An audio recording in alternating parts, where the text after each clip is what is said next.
Well, it's a good thing I had that freaking awesome coffee this morning, otherwise this movie would have been a drag to get through. So with that being said, let's go ahead and let's dive in to see how this movie turned out. I'm Albert. Hi, I'm Danny. Hi, I'm Jazz. Hi, I'm Toby. Welcome to Gamer State.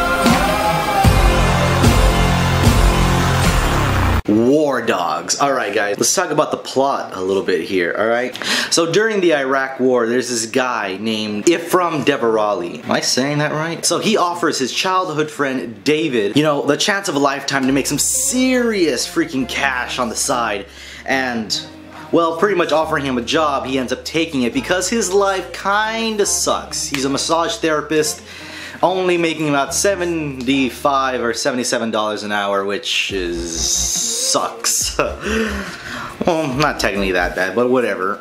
So the job is they're gonna be international arms dealers selling pretty much selling to the US government by pretty much bidding on certain contracts that they're able to work with, pretty much small contracts and stuff like that.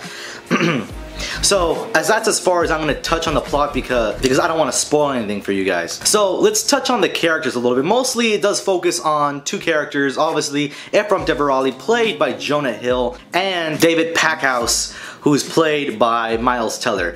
And guys, I gotta say that Jonah Hill, I really liked his character. He does come across as overacting a little bit too much.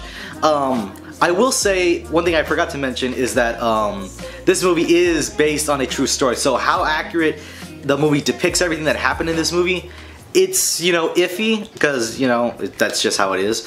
But Jonah Hill's character, to me, I really liked it because we all have that one friend who just is, I don't know, you don't really know if he's your friend or not. He's just, he kind of acts like it, and he kind of pulls some shady shit from time to time. While Miles Teller, you know, I have a really strong connection with his character because he's kind of like your average guy. He's kind of like how you would be, you know, in your like late 20s or mid 20s or however, you know, struggling.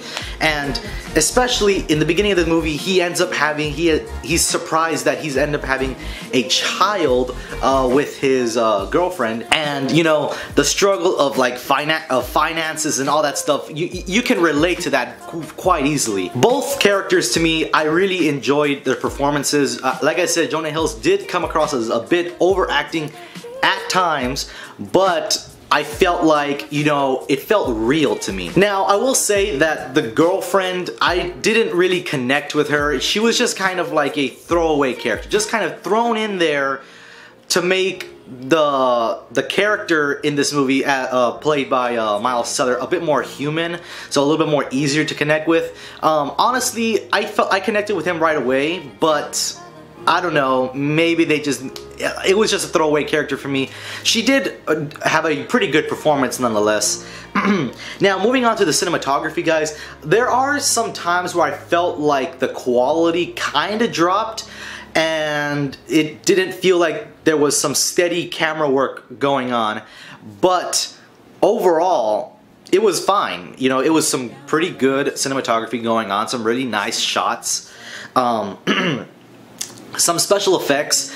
Now, this movie, I don't believe they used a whole lot, but maybe from what that was actually there, from what I was able to see, some small stuff, it all looked really, really good. Now, one thing that really nosedives this movie for me is the pacing. The pacing of this movie completely sucks, alright? This movie, guys, it's almost 2 hours. It's probably maybe an hour and like 45 minutes. When you're sitting there watching this movie, you feel like this movie is almost 2 hours and 30 minutes long. That is how bad the pacing is. You feel like you're in there forever. Now, and it's quite easy to tell. It's really slow.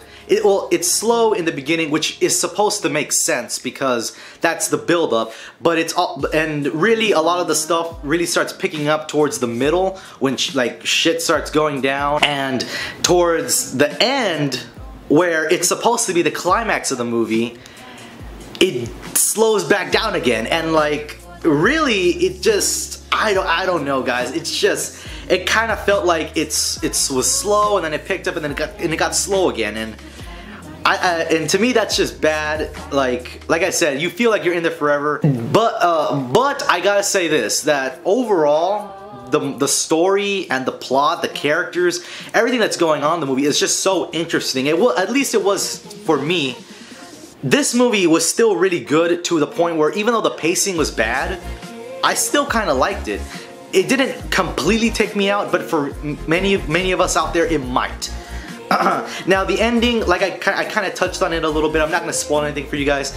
The ending, it's a pretty good ending. It's good, you know, it's nothing fantastic, it's nothing great, but it does end up wrapping everything up in a nice, neat little bow to where you will be satisfied anyway. And wrapping this whole video up, guys, overall, you have a pretty darn good story that is supposed to be true. How, like I said, I don't know how accurate the movie depicts everything, but to me, that makes it all that much more interesting to know things like this. The characters to me were fantastic. The way that their performances was also really, really good. The cinematography, it's pretty good. There are some small things here and there. The pacing was complete shit, but it doesn't take you out of the movie. At least it didn't for me. And the ending was alright, you know, it wasn't spectacular or anything. Overall, guys, there's not a whole lot of this movie to like say, oh yeah, it's just bad or anything. To me, it's small things that brought this movie down. So overall, I'm gonna have to give this movie a 8 out of 10, guys. Honestly, I do recommend go watching this movie. It is really, really good. Overall, guys, that's the end of this video. Hope you guys enjoyed. And if you did, by all means, hit that like button as well as subscribe to my YouTube channel. And if you thought this video completely sucked, there's a dislike button right down there for you to press. And I will see you guys in the next video. Peace.